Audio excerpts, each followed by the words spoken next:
प्रदेश भर की नगरीय निकायों की 2 दिवसीय समीक्षा बैठक सर्किट हाउस में शुरू हो गई है। बैठक की अध्यक्षता अरुण साफ कर रहे हैं। बैठक में राजस्व वसूली, बिजली बिल भुगतान और कर्मचारियों के वेतन जैसे अहम मुद्दों पर विशेष समीक्षा की जा रही है।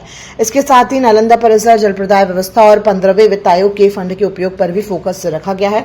रायपुर नगर निगम के कामकाज की 23 बिंदुओं पर विस्तार से समीक्षा जारी है। बैठक में प्रदेश के विभिन्न नगरीय निकायों के अधिकारी शामिल हुए। मंत्री ने अधिकारियों को योजनाओं के बेहतर क्रियान्वयन और वित्तीय प्रबंधन में सुधार के निर्देश दिए ताकि शहरी क्षेत्रों में सुविधाओं को और मजबूत किया जा सके। नगरीय प्रशासन विभाग के विभिन्न निकायों की 2 दिवसीय समीक्षा बैठक आहूत की है। आज नगर निगम और नगर पालिका की विभिन्न योजनाएं और विभिन्न कामों की समीक्षा करेंगे कि किस तरह से निकायों में काम हो रहा है। एक एक योजना की समीक्षा विस्तार से 2 दिन की बैठक में करने वाले हैं और कैसे कल्याणकारी योजनाओं को तेज गति से जनता तक पहुंचाएं। बारिश से पूर्व की तैयारियां, निर्माण कामों में और गति आए। राजस्व संग्रहण से लेकर पेयजल की व्यवस्था से लेकर सारी बातों की हम चर्चा करेंगे और जो विकास के लिए राशि दी गई है उनके कामों की समीक्षा करेंगे कि काम हमारे और तेज गति से हो। विष्णुदेव साय जी के नेतृत्व में हमारी सरकार प्रतिबद्ध है अपने निकायों शहरों को स्वच्छ, सुंदर और सुविधापूर्ण बनाने के लिए। उसकी कार्य योजना पर भी हम विचार इन 2 दिवसीय बैठक में करेंगे। नारी शक्ति वंदन अधिनियम को लेकर भाजपा विधायक अजय चंद्राकर ने कांग्रेस और टीएमसी पर तीखा हमला बोला। उन्होंने आरोप लगाया है कि विपक्ष ने षड्यंत्र पूर्वक इस बिल को लोकसभा में गिराया। बीजेपी की आक्रोश रैली के संदर्भ में चंद्राकर ने कहा कि पूरे देश की मातृशक्ति में इसको लेकर आक्रोश है और इसे जमीनी स्तर तक पहुंचाना जरूरी है। उन्होंने कहा कि कांग्रेस और टीएमसी ने मिलकर इस बिल को पास नहीं होने दिया है। चंद्राकर ने कांग्रेस पर निशाना साधते हुए कहा कि देश ने देखा है कि नारी शक्ति अधिनियम पर कांग्रेस की क्या भूमिका रही। उन्होंने ये भी कहा कि इसी कारण कांग्रेस आज देश की राजनीति में अप्रासंगिक होती जा रही है। उन्होंने बताया कि नारी शक्ति वंदन अधिनियम के पारित न होने के विरोध में बीजेपी अब अभियान चलाएगी ताकि इस मुद्दे को जन जन तक पहुंचाया जा सके। देखिए, नारी शक्ति वंदन अधिनियम जिस तरीके से कांग्रेस, टीएमसी, समाजवादी पार्टी द्रमुक ने विधानसभा, लोकसभा में गिराया षड्यंत्र पूर्वक, उससे पूरे देश की मातृशक्ति आहत है, अपमानित है। और इस विषय को लोगों तक पहुंचाना, ग्रास रूट की माताओं तक इसको पहुंचाना है कि आपके संवैधानिक अधिकार, आपके सशक्तिकरण के लिए जो काम माननीय मोदी जी ने तय किया था उसको षड्यंत्र पूर्वक समाप्त करने का काम कांग्रेस और विपक्षी दलों ने किया है, ये लोगों तक पहुंचे।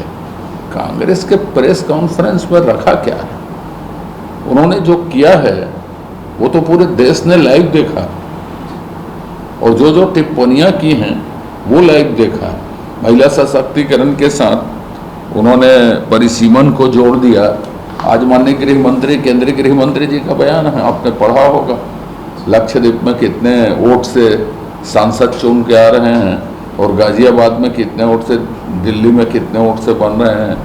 तो ये जो असंतुलन है, कौन से सन से बैन हुआ, क्यों बैन हुआ, परिसीमन किन कारणों से किया गया, तो जो जनसंख्या के हिसाब से, भौगोलिक हिसाब से उसको संतुलित किया जा रहा है।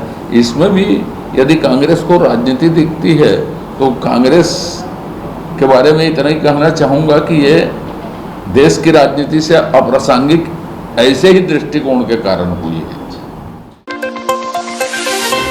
भाजपा विधायक अजय चंद्राकर ने नक्सलवाद के मुद्दे पर कांग्रेस पर बड़ा आरोप लगाया है। उन्होंने कहा कि देश में नक्सलवाद फैलने के पीछे कांग्रेस की नीतियां जिम्मेदार हैं। चंद्राकर ने कहा कि छत्तीसगढ़ में नक्सलवाद कैसे आया, इस पर गंभीर चर्चा होनी चाहिए। उन्होंने आरोप लगाया कि कांग्रेस के शासनकाल में विकास के जिस मॉडल को अपनाया गया है उसमें भ्रष्टाचार और स्थानीय निवासियों के शोषण को संस्थागत रूप दिया गया है।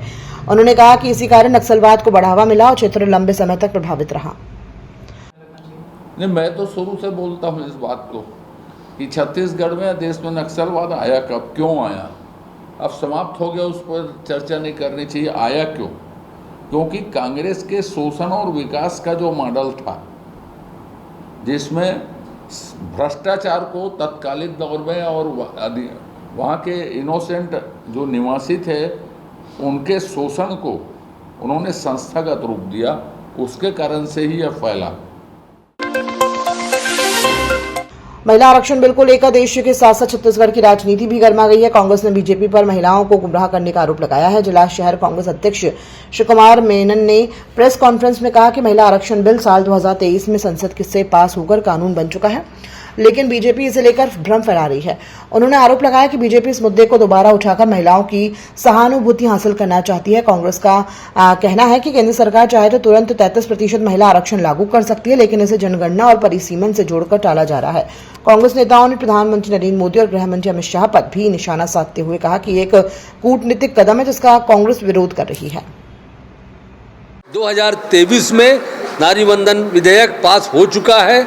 आरक्षण पहले दिया जा चुका है। संसद के दोनों सदनों में, राज्यसभा लोकसभा में पारित करने के बाद लागू करने की बस आवश्यकता थी, लेकिन उसको परिसीमन से जोड़ते हुए जिस प्रकार से इस बिल को लटकाने का, असीमित समय के लिए लटकाने का जो प्रयास किया गया, ये मोदी शाह जी की जो एक कूटनीति रहती है, एक ऐसा षड्यंत्रपूर्वक राजनीति का एक हिस्सा है उनका, उसका विरोध कांग्रेस पार्टी कर रही है।